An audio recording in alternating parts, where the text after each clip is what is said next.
So, another regional has come and gone. Many days as of me writing this, and once again, more drama revolving around clone Pokemon, Gen Pokemon, hack Pokemon, whatever your definition, and the trainers who got caught with them without realizing they were hacked. I'm not going to talk about the allegations outside of the concept that people still do not understand that if you use hack, Gen, clone Pokemon, you do in fact get a competitive advantage over other people. What do I mean? How do you have an advantage with hacked or Gen or clone Pokemon? I'll demonstrate. Specifically, me, Paradox Reshiram. I get to be in the video for once and have a major part to play in it. Woohoo! Hush, Paradox Reshiram. Wait until your turn. But with that said, let's get started. Is there more to us than the words we say, the games we play?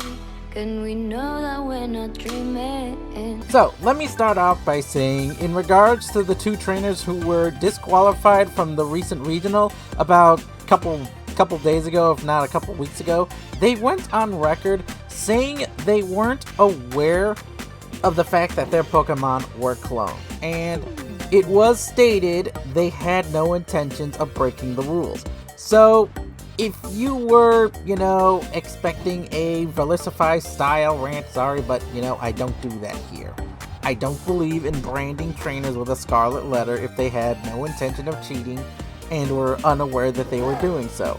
Having not met them personally and having not been there in person and knowing nothing about them, I only have the information I have on them to go on. Therefore, as far as I'm concerned, innocent until proven guilty. Also, big shout out to JamTube. Sorry I am using this video to show the tweet, but, I couldn't find the tweet on my end, so, there you go. Free plug-in information for you, sir.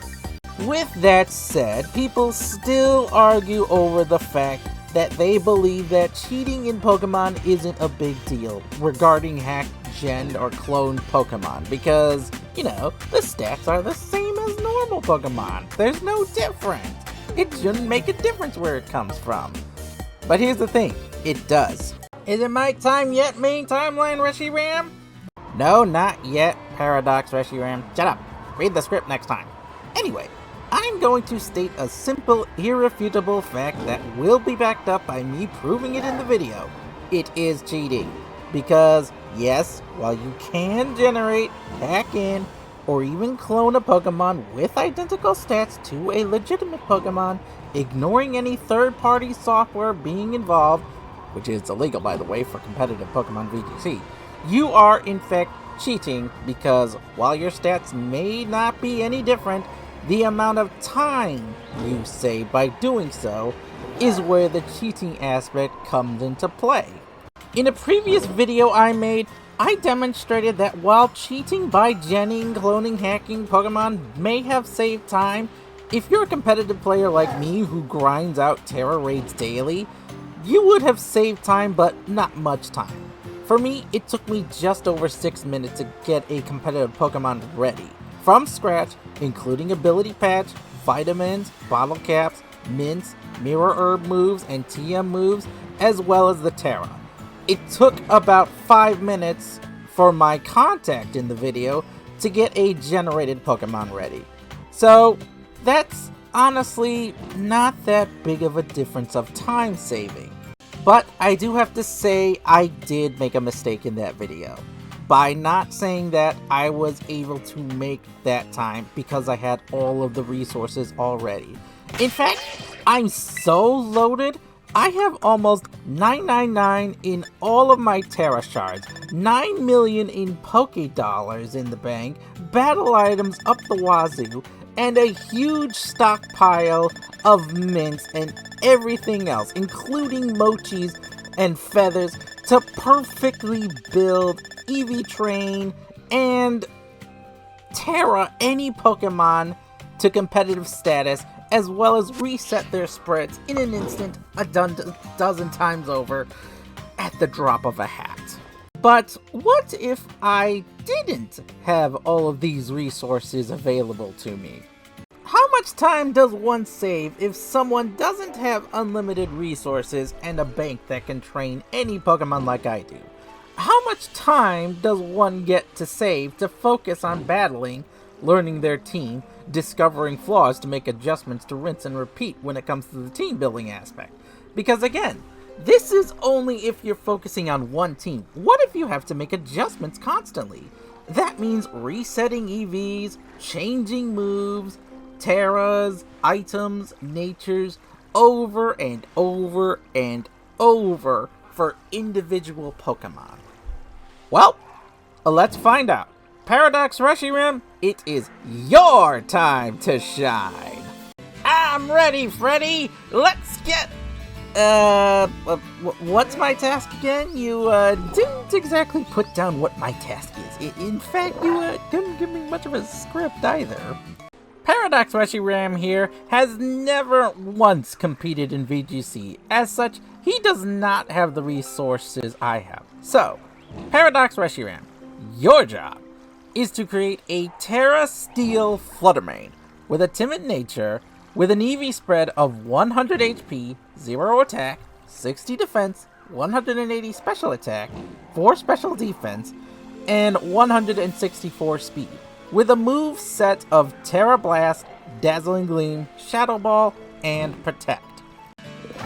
You know, that doesn't seem too bad.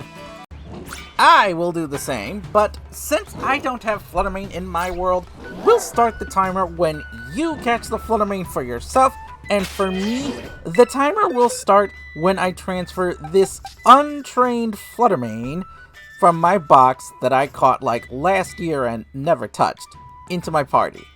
Let's see how long it will take both of us to prepare a single Fluttermane with the same EV spread and Terra, and see how much time we both save with a more complicated spread compared to my extremely simplistic spread in my previous video. Got it. Let's do this! Whee!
Time! I did it! I did it! It took me an hour and 48 minutes and 27 seconds, but I finished the Fluttermane timeline, Reshiram! Congratulations, Paradox Reshiram! And meanwhile, it took me 3 minutes and 31 seconds for the same Fluttermane. In fact, just going on Fluttermane, I could have completed like 3 teams worth of Pokemon in the time it took you to complete one single team member out of a possible 6 team members. Wait, I need to do another 5 more for a complete team? Yep, you're going to be at that for another 10 hours, unless you get lucky with a Terra Raid Pokemon that has the Terra you need with the ability you're looking for, too.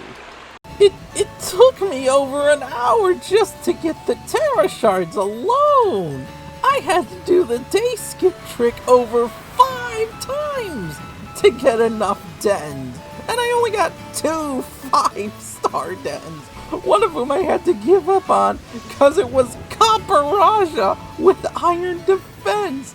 I don't have the Pokemon to do that such. Literally, the Fluttermane was my 6th Pokemon. It is my 6th Pokemon in the entire game. Yep, and let's not forget, what if you need to make changes to your Fluttermane? Say, change a move, give it a new Terra, reset its EVs, or even change its nature. I'd have to do all of that work all over again for a single Pokemon. I don't have time to waste on building a single Pokemon just to have to change its movesets or EVs or nature or Terra and do another hour of work getting those supplies again. And this is why people say that it's okay to gen, hack, or clone Pokemon and claim that it's not cheating. The fact that Paradox Reshiram here had to spend nearly 2 hours getting a single Pokemon ready and has to spend another 10 to get the other 5 means that for a grand total of about 12 hours, he's not even practicing his team. He's just building his team. Meanwhile, I only spent about 20 minutes building my team. And I've gotten onto the ladder and started practicing, seeing the flaws, and can begin fine-tuning. Since, I have all of the resources already, I don't need to fret about those details. Meanwhile, I have to spend a week total just team building, having to find materials, resources to make constant changes. That's a whole week worth of time that I am not spending practicing my team and learning it. And again, what if I have to make changes? I have to do all of that work all over again. Which brings us to me, alternate timeline Reshiram, where I use genned and hacked Pokemon, even if I don't have the resources, since I'm just getting them gen hacked for me. I can ask for any changes, and in less than 5 minutes I'll have it all set. Just like main timeline Reshiram, I get to practice my team quickly, efficiently, and make changes as needed without having to worry about small details, since stats don't matter during combat, just the decisions I make during battle and the team building aspect. While I'm still building my first team. We have already made changes to our teams at least 4 times, and have begun to perfect our teams for competitive. in just the first day. You, on the other hand, will have to do that work after you realize the flaws in your team with just a bit of practice, and you'll be spending days doing the same tweaking that we have done in the first day. So, yes, while the stats may not be different, while Terras may not be different, while the Pokemon may not be different, the fact is the player who gens, clones, or hacks their Pokemon, or gets their Pokemon hacked, cloned, or gen for them, will be able to spend far more time practicing their team and learning their team compared to poor Paradox Reshiram over there, who had to spend almost 2 hours preparing a single Pokemon for competitive, when he's not even going to compete. Even if Pokemon is finally starting to crack down on the rampant cheating, it's still rampant enough that it's obvious Pokemon were cloned or genned or hacked even on the live stage. Cheaters can make these quick, easy changes that would otherwise take Paradox Reshiram the same amount of time he just spent building his team for the first time, using the fastest methods available to him. Yeah, I just did this because he needed a pure source of vanilla information. Whatever that means. Oh, wait a moment. It's because he said he needed someone with no Terra shards and no materials. Oh yeah, now I remember. With that, I conclude this video. Hopefully this settles the debate over whether or not someone is cheating by using hacked, genned, or cloned Pokemon in VGC. Look, I don't care if you use them on the ladder, and if these players want to hack, gen, or clone their Pokemon, fine. But if they're going to an official event, just get authentic Pokemon and either ask someone you know to train them for you, or train them yourself. If all players did that, nobody would care, because practicing for a competition using hacked, genned, or cloned Pokemon is different than bringing them to the competition. In my eyes, if you're going to cheat to get more practice time, it's cheating regardless, and I can't stop them. But for official events, play fair is all I can say. I'm Fedora Reshiram, and I'll see you all next time. Take care of yourselves, everyone. Like the video, comment, subscribe, do whatever you want, and more importantly, smash the subscribe button to make Iono go crazy. When you've reached the point where you can't go on, just come to me, you'll be safe from harm. If you trust in me, then I'll trust in you. There's nothing more that I need to do. If you put your hands in front of mine,